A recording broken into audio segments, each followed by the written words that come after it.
सहनाववतु सहनौ भुनक्तु सवीर्यं कर्वावहै तेजस्विनावधीतमस्तु मा विद्विषावहै। ओम शांति शांति शांति।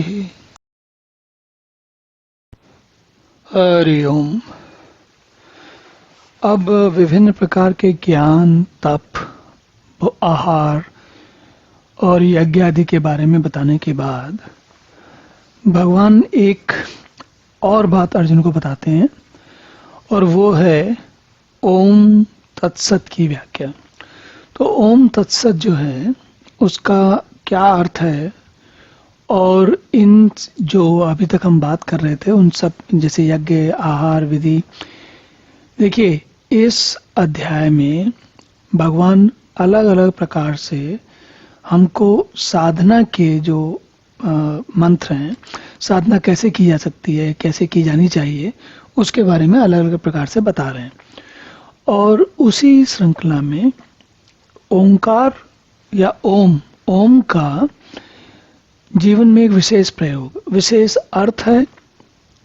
और जो लोग ओम की साधना करते हैं, देखा जाए तो वास्तव में एक छोटा उपनिषद है, उसका नाम है मांडुक्य उपनिषद। उस पूरे उपनिषद में केवल ओम के बारे में ही बातचीत की गई है, बताया गया है। और उस उपनिषद को पढ़ने के बाद ही हमको समझ में आता है, पता चलता है कि कैसे ओम ही परमात्मा है, या परमात्मा ओम के द्वारा कैसे समझे जाते हैं। तो अब भगवान यहाँ कहते हैं ओम तत्सत इति निर्देशा ब्रह्मणः त्रिविधा स्मृता ब्राह्मणः तेन वेदा च यज्ञा च विहिता पुरा। कहते हैं ओम तत्सत ऐसे इस प्रकार तीन प्रकार का सच्चिदानंद का नाम है। ब्रह्म का निर्देश, ब्रह्म के बारे में इन तीन चीजों से बताया जाता है। ओम तत् सत। तत् का मतलब होता है, सत का मतलब सभी को पता है, सत्य है, जो हमेशा हर काल में है, हर अवस्था में है, जो कभी मिथ्या नहीं है। सत का मतलब जो मिथ्या नहीं है। और मिथ्या कौन है? जो आता जाता है, जो आज है और कल नहीं है।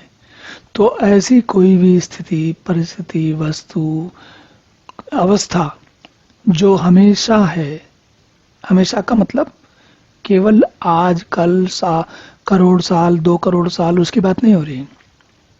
उन जब सृष्टि आरंभ होती है तब भी है, और सृष्टि के समाप्त हो जाने के बाद जब सृष्टि लीन हो जाती है तब भी है, और जब सृष्टि पुनः आरंभ होती है तब भी है। तो ये जो हमेशा है वो सत के लिए वो हमेशा समय से भी अतीत है। मतलब समय आरंभ होता है जब कल्प आरंभ होता है, और जब कल्प नहीं है तब भी ओम भी है और तत् भी है और सत भी है। तत् मतलब वही।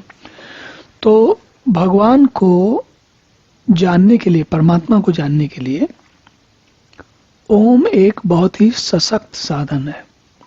और इसीलिए हर जगह आप देखेंगे, हमारे सारे श्रुतियों में सब जगह जब भी कोई बात आरंभ होती है तो सबसे पहले ओम कहते हैं। और इसका ओम कहने का तात्पर्य ये होता है कि हम उसी परमात्मा का ध्यान कर रहे हैं जिसे ओम के द्वारा जाना जाता है। और हम उस परमात्मा की बात कर रहे हैं जिन्होंने जगत आरंभ किया, फिर जगत के बाद ब्राह्मण, वेद, यज्ञ आदि रचे, सृष्टि बनाई और नाना प्रकार की सृष्टि बनाई, और उस सृष्टि में मनुष्यों को बनाया, और मनुष्यों में बनाने के बाद उनमें ब्राह्मण, वेद, यज्ञ आदि रचे गए, ये सारा काम किया। तो परमात्मा को अगर समग्र रूप से हर प्रकार से जानना है तो उसका यही एकमात्र विधि है। चलिए अब अगले श्लोक में देखते हैं। ओम पूर्णमिदः पूर्णमिदं पूर्णात् पूर्णमुदच्यते पूर्णस्य पूर्णमादाय पूर्णमेवावशिष्यते। ओम शांति शांति शांति।